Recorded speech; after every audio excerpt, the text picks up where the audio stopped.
Today we are going to discuss the summary of a book that has changed how people see focus and productivity. This book is Deep Work by Cal Newport, and it shows why the power to concentrate deeply is rare, yet highly valuable. In today's world of constant notifications and endless distractions, our attention is scattered everywhere.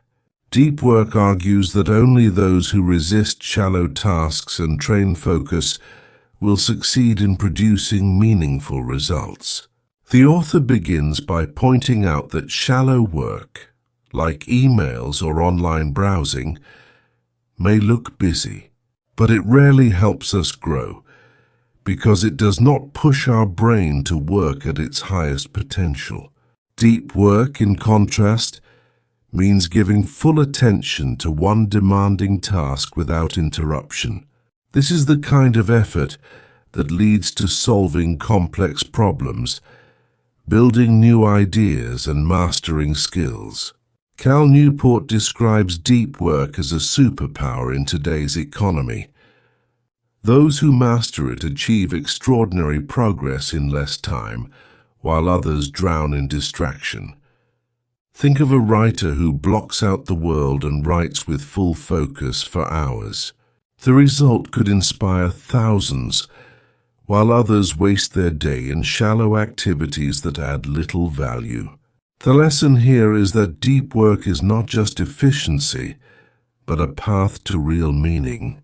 When you immerse yourself completely in a task, you feel satisfaction and purpose that distraction cannot give.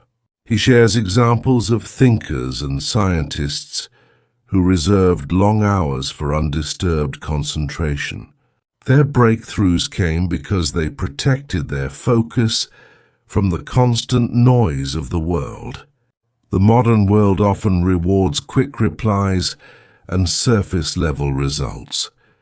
But it is depth and concentration that create unique contributions which truly last. If you want to stand out in your career, you must build this rare ability. The first step is to recognize the gap between shallow work and deep work in your daily routine. When you practice deep work, your brain enters a state called flow where time seems to disappear. In that state, you are not just working, you are creating something that could remain valuable for years. Focus is like a muscle which grows stronger when trained. But if we give in to distraction every day, that muscle weakens and concentration fades away. This raises an important reflection for each of us. Are we using our days for shallow tasks, or are we learning to push ourselves deeper? Deep work is not easy in the digital age, but it is exactly this difficulty that makes it rare and extremely powerful. So the question is clear. Will you live scattered and distracted, or will you choose to build the focus that shapes extraordinary results? This is just the start of what deep work teaches. In the next part, we will see strategies to develop this skill step by step. In the first part, we explored why deep work is so valuable and why it feels rare today. Now let us move into the rules Cal Newport gives to actually practice this skill in daily life. The book outlines 4 main rules that can transform your approach to focus. These are not just theories, but practical steps to build discipline and protect attention. The first rule is to work deeply by creating strong rituals and clear routines. If you wait for inspiration, you will fail. But structure saves energy for the work that matters most. Cal Newport suggests designing your environment to encourage focus. Choose a quiet place, fix a time, and start with clear goals instead of leaving things open. The second rule is to embrace boredom and train yourself to sit with silence. If you cannot handle even short moments without stimulation, you will never build focus. Each time you check your phone at a small pause, you weaken your ability to concentrate. To grow stronger, you must allow your mind to stay still and resist constant distraction. This is like strengthening a mental muscle that gets tougher with practice. When you are comfortable with boredom, deep work feels more natural and lasting.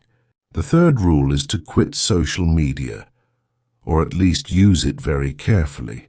Most digital platforms are designed to capture your attention, not to help you create value. You do not have to delete everything, but you must measure the benefit honestly. If a tool is not truly useful, then it is stealing time that could be used for deep work. Hours slip away in endless scrolling, small clicks, and shallow content. If you reclaim even half of that time, your productivity and creativity will increase greatly. The fourth rule is to drain the shallow by limiting low-value tasks. Emails, quick replies, or unnecessary meetings may feel like work, but they rarely matter. Newport recommends setting strict boundaries for shallow work in your schedule. Check emails only at fixed times instead of letting them interrupt the whole day. By doing this, you protect hours of energy for the activities that create real progress. If you do not control shallow work, it will expand and consume your time completely.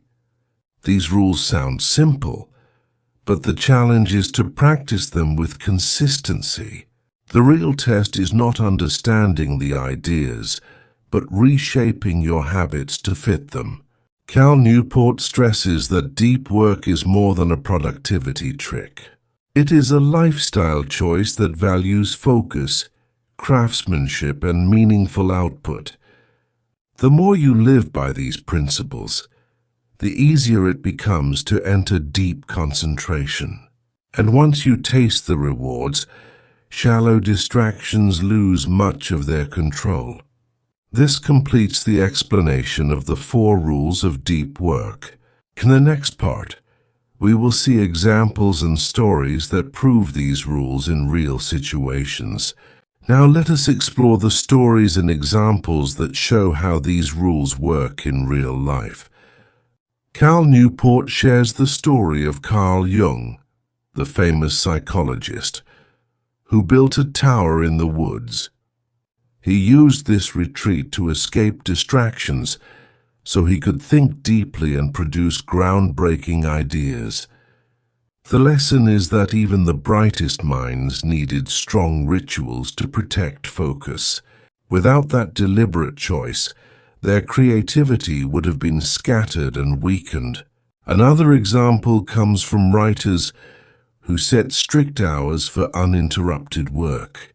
Instead of waiting for inspiration, they scheduled their creativity and let discipline bring results. J.K. Rowling, for instance, finished the last Harry Potter book by isolating herself in a hotel. She cut herself off from ordinary life to dive completely into the work of writing. This shows that deep work is not only for academics or scientists. Artists, authors, and professionals all need concentration to achieve extraordinary outcomes. Newport also highlights how companies encourage shallow habits through endless meetings. Yet the best breakthroughs often come when individuals have long hours of quiet focus. Bill Gates is known for his think weeks, when he isolates himself with books and ideas.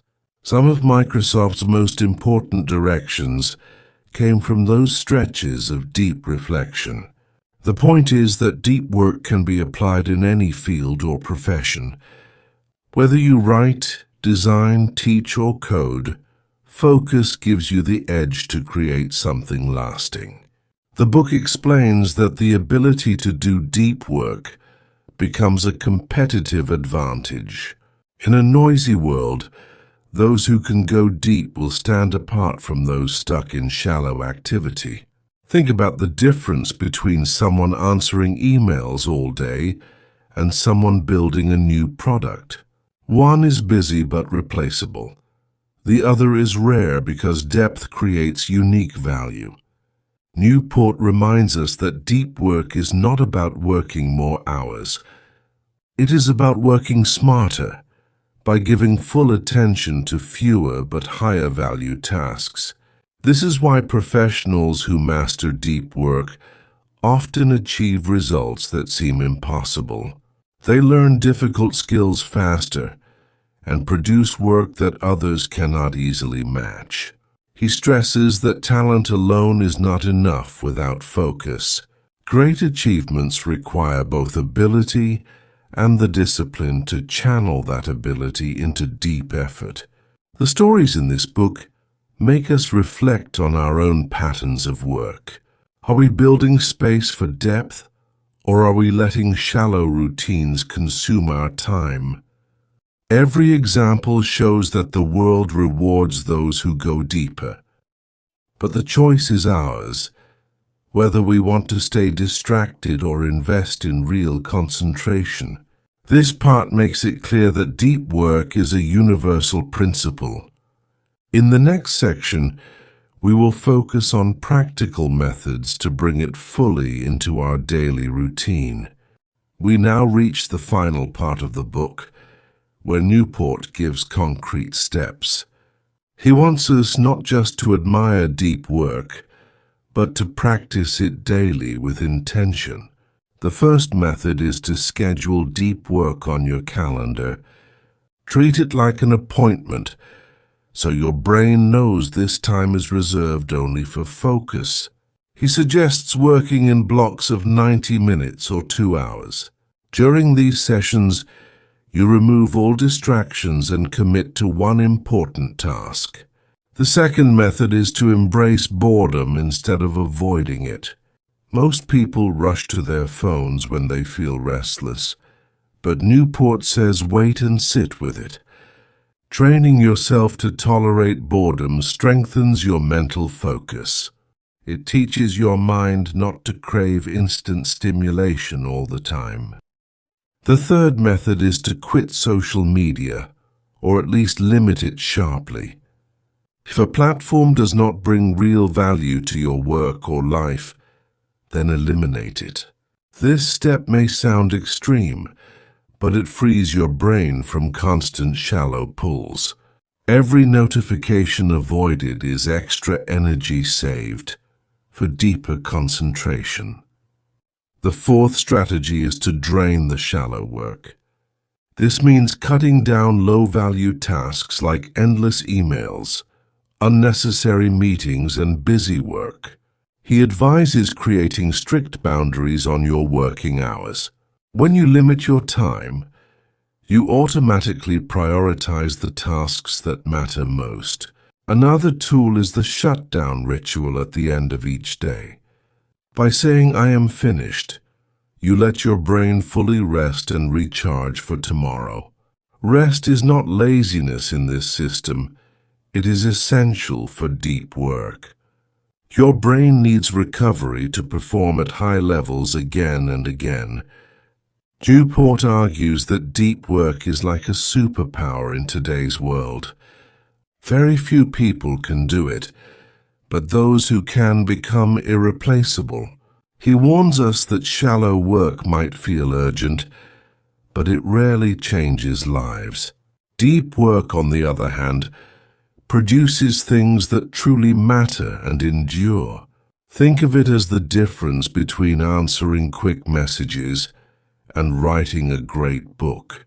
One fades instantly, the other can influence people for decades or centuries.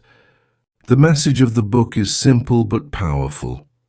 Focus deeply, cut distractions, and dedicate yourself to fewer but more meaningful tasks.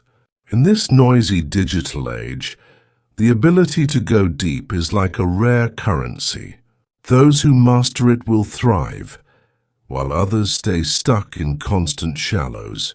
So the invitation is clear: Protect your time, design your rituals, and choose depth, because the quality of your focus will shape the quality of your entire life.